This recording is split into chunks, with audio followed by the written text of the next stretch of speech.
It's funny. Those 30 under 30 lists always catch my eye. Mm-hmm. And part of me is like, wow, that's incredible. So impressive. But there's this other part, that's Yeah. kind of thinking, okay, but where are they going to be in 5 years? Right. Like what happens after that initial burst of recognition? Exactly. So today we're doing a deep dive on that, the curious case of the Forbes 30 under 30 list. Okay. We're really going to try to figure out, is this thing like a crystal ball, predicting massive success? Or It. is it something else entirely? Yeah, because I think what's so fascinating is how many of these quote-unquote wonder kinds Right? end up kind of stumbling. And I'm not even talking about, their stocks taking a dip. No. We're talking more serious stuff. Okay, so to really unpack this whole thing, we're looking at a really insightful analysis Okay. by source's name, and it highlights a pattern, and it's pretty wild. Okay. It turns out a surprising number of folks on that 30 under 30 list, Uh-huh. they end up in some serious legal trouble. Wow. And not just, parking tickets, we're talking financial fraud.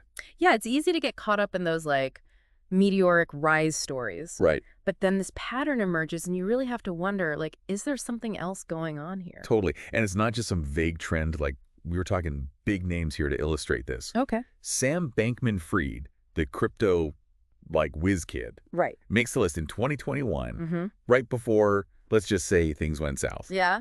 And then there's Martin Shkreli, Oh, boy. the pharma bro himself. The one and only. Yeah.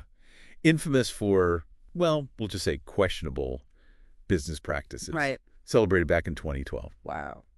And more recently, Charlie Gervais, Okay. fintech founder, lands on a list in 2019, Mm-hmm. only to be hit with fraud charges later on. Wow. It's like clockwork. Forbes, bam, legal hot water. Right. And I think this speaks to a larger phenomenon. It's this idea of survivorship bias. Survivorship bias. Yeah. Yeah. It's like, you ever notice we only hear about the college dropouts who become billionaires? Right. Not, the thousands who are struggling. Yeah. That's survivorship bias at play. We Yeah. tend to focus on the success stories, Right. the ones who, defied the odds. We forget about all the others who didn't quite make it. Right. And it creates this distorted view of risk. Yeah, totally.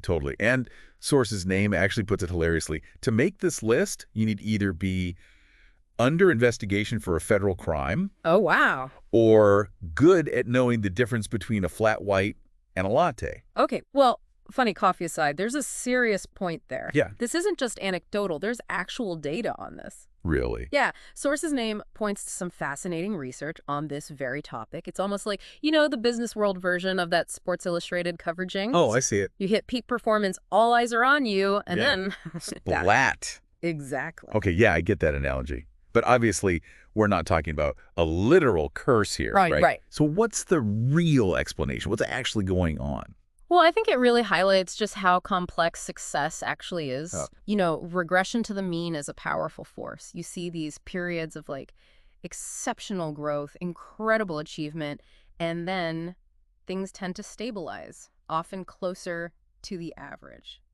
Can you unpack that a little bit? Regression to the mean, what does that actually mean? Yeah, so think of it like this. You've got that friend who wins big at the casino one time. Right. And suddenly they're back every weekend, convinced they've cracked the code. Yeah. But those early wins, chances are they were mostly luck. Oh, okay. Over time, things tend to even out. So are you basically saying, what goes up must come down? In a sense, yeah. I think we often miss that nuance because, let's be honest, we love a good, clean narrative. Right. The meteoric rise is way more exciting. Right, exactly. It's more captivating than the slow, steady climb or even just, plateauing after a while. And let's not forget, the media loves to hype up those rapid climbs. Oh, absolutely. They eat it up. And then on top of that, you've got market cycles to factor in, unexpected competition popping up. And, in the case of these high-profile individuals, there's the immense pressure that comes with that sudden fame, that constant scrutiny. Yeah, I can't even imagine. That's a lot to deal with, especially at a young age. It is. It really is. And that kind of pressure, it can lead to burnout. It can lead to,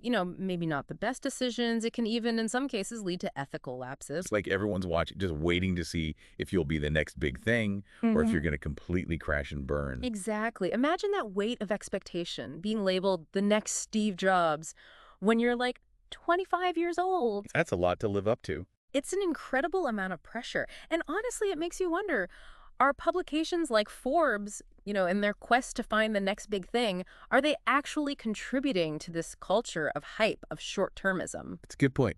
It's so easy to get swept up in those narratives. It really is. Maybe we all need to be a bit more critical of the stories we're telling and, more importantly, the stories we choose to believe. And I think you're onto something there. When we're constantly bombarded with stories of like overnight success, billion-dollar valuations, it's easy to lose sight of the hard work, the resilience, even the role of luck that goes into achieving lasting success. Right. Luck often plays a part, and we tend to downplay that. Absolutely. So as we're kind of wrapping up this part of the deep dive, what's the biggest takeaway you want our listeners to walk away with?